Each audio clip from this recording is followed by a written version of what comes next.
Everyone, welcome and welcome back to my channel. So आज मैं एक काफ़ी इंटरेस्टिंग ब्लॉग लेकर आई हूँ। By the way it's not a blog, मैं आज एक नॉर्मल वीडियो शूट करने आई हूँ बिकॉज बहुत दिन हो गए थे मैंने कुछ ऐसा शूट नहीं किया था। तो तुम लोग मेरे हाथ में पेन देख के समझ ही गए होंगे कि आज मैं क्या करने वाली हूँ, but don't take tension because मैं पढ़ाई के बारे में बिल्कुल बात नहीं करने वाली हूँ। So today I am gonna talk about my speeches. So like ये एक ऐसा टॉपिक है ना जो मतलब मेरे को काफ़ी अट्रैक्टिव लगा बनाने के लिए, बिकॉज लाइक मोस्ट प्रोबेबली जो लोग होते हैं ना मेरी तरफ से, वो उन्हें बहुत ज़्यादा स्टेज फेयर होता है एंड वो स्टेज पे जाने से इतना ज़्यादा डरते हैं दैट कि हमसे तो नहीं हो पाएगा, वी कांट डू दिस। तो उन्हीं लोगों के लिए आज मैं एक बहुत हेल्पफुल वीडियो लेकर आई हूँ। स्पेशली तुम लोगों को बता दूँ, मैं स्पीचेस में बहुत ज़्यादा पार्टिसिपेट करती हूँ एंड टच वुड मेरे को स्टेज फेयर नहीं है, which is a really good thing and मतलब मैं काफ़ी अच्छे से प्रेजेंट कर पाती हूँ स्टेज पे। सो आई गेस मैं तुम लोगों से कुछ टिप्स एंड ट्रिक्स शेयर करूँ जिससे कि तुम लोग स्टेज पे जा सको एंड काफ़ी अच्छे से प्रेजेंटेबल बन सको। As you can see this is my speech and इसी को लेकर आज मैं एज ए एग्जाम्पल तुम लोग को समझाने वाली हूँ। मेरी by the way this conversational speech है on the topic freedom is never free. So काफ़ी अच्छा टॉपिक लगा मेरे को। और मतलब मेरे साथ एक और स्टूडेंट है, मतलब we both are gonna do any conversation types. तो ऐसे एक दूसरे से कन्वर्सेशन करके we have to share the knowledge to all of the students. So ऐसे हमें करना है, ठीक है। अब मैं तुम लोगों को एक एक करके सारे टिप्स एंड ट्रिक्स बताती हूँ कि मैं कैसे इन्हें रिवाइज करती हूँ बहुत अच्छे से। स्टेप नंबर 1, सबसे पहले जो भी तुम्हारी स्पीच है ना उसे एक नोटबुक या किसी भी एक पेज पे लिख लो एंड थोड़ी नीट एंड क्लीन हैंडराइटिंग में लिखना जिससे कि तुम्हें बहुत अच्छे से समझ आ जाए कि how you have to present, ठीक है। When you will write, like सबसे पहले मेरा फर्स्ट स्टेप भी यही था, मैंने देखो पूरी नोटबुक पे ऐसे अपनी स्पीच लिख दी थी, ठीक है। This is how my first step do I will do. Second step, directly मैं रिवाइज नहीं करती हूँ स्पीचेस को, आई जस्ट प्रेफर इसे मैं पूरा देख के बोलती हूँ in front of a mirror, like I can show you. So I am starting and just imagine मेरे आगे एक मिरर है and we have to present well. So let's start it. A very pleasure morning to one and all present here. Today we both are going to talk about freedom is never free. As you can see, मैंने जैसे अभी सामने बोला, so I was really confident. और जब तुम mirror के सामने कुछ बोलते हो ना तो काफी ज्यादा कॉन्फिडेंस तुम्हारा डेवलप ऑलरेडी हो जाता है। तो when you just speak in front of the mirror तो ये काफी बेनिफिशियल है तुम्हारे स्पीचेस एंड और के लिए तुम्हारे से स्टेज पर भी जा सकता है, which is very good.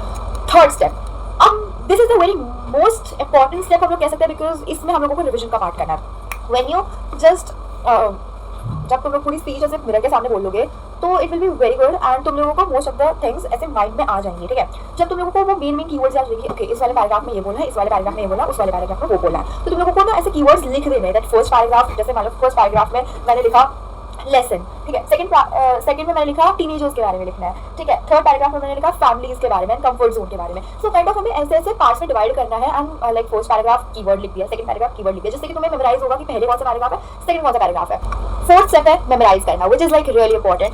अब जो तुम लोगों ने कीवर्ड्स लिखे हैं वो कीवर्ड्स को हटा दो दिमाग से and just try to like उन कीवर्ड से तुम लोग ऐसा बोलने का ट्राई करो कि उस कीवर्ड से तुम लोग एक पूरा सेंटेंस या पैराग्राफ बना सकते हो, ठीक है। जस्ट लाइक पहला हमारा जो क्या कहते हैं पैराग्राफ था उसमें मेनली जो इंट्रोडक्शन था। सो अगर मालूम मैं इसे बिना देखे बोलूँ, मैं यहाँ नोटबुक साइड में रख देती हूँ एंड मालूम मैं बिना देखे बोलूँ, a very pleasure morning to one and all present here. Today we both are going to present the topic on the that freedom is never free. Kind of अगर मैंने ऐसे बोला, अगर मान लो आप बीच में अटक भी जाते हो देन जस्ट रिवाइज इट, दोबारा से करो जब तक वो वाली लाइन, वो वाला पैराग्राफ तुम्हारा पक्का नहीं होता। Don't move to the next paragraph because पहले वाला याद नहीं हुआ तो दूसरे वाले पे जंप करके कोई फायदा नहीं है। फिफ्थ स्टेप, जब तुम्हारा सब कुछ अच्छे से रिवाइज हो जाए, तुम बार बार रिवाइज करो एंड तुम्हारा काफी अच्छे से रिवाइज हो जाए तो नोटबुक को साइड में रखो, just go in front of the mirror और वहां बात करो कि good morning everyone, I am संस्कृति एंड समथिंग लाइक दिस, ठीक है। तुम लोगों को ऐसे मिरर के सामने बोलना है just like you are presenting on the stage. तुम लोगों को ऐसा इमेजिन करना है that no one is looking at you, just तुम अपने आप को मिरर में देख रही हो एंड जब तुम लोग अपने आप को मिरर में देख रहे हो सो तुम लोगों को ऐसा करना है कि सॉरी वीडियो कट हो गई थी, सो मैं कंटिन्यू कर देती हूँ।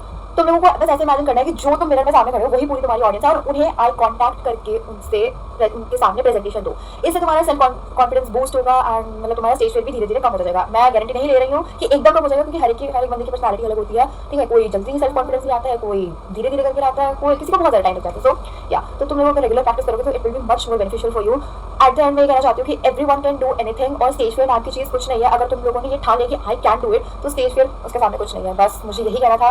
एंड अगर मान लो तुम लोग कभी भी कुछ प्रेजेंट करो अपने स्कूल कॉलेजेस के सामने, so all the best from my side. Till then take care and bye bye.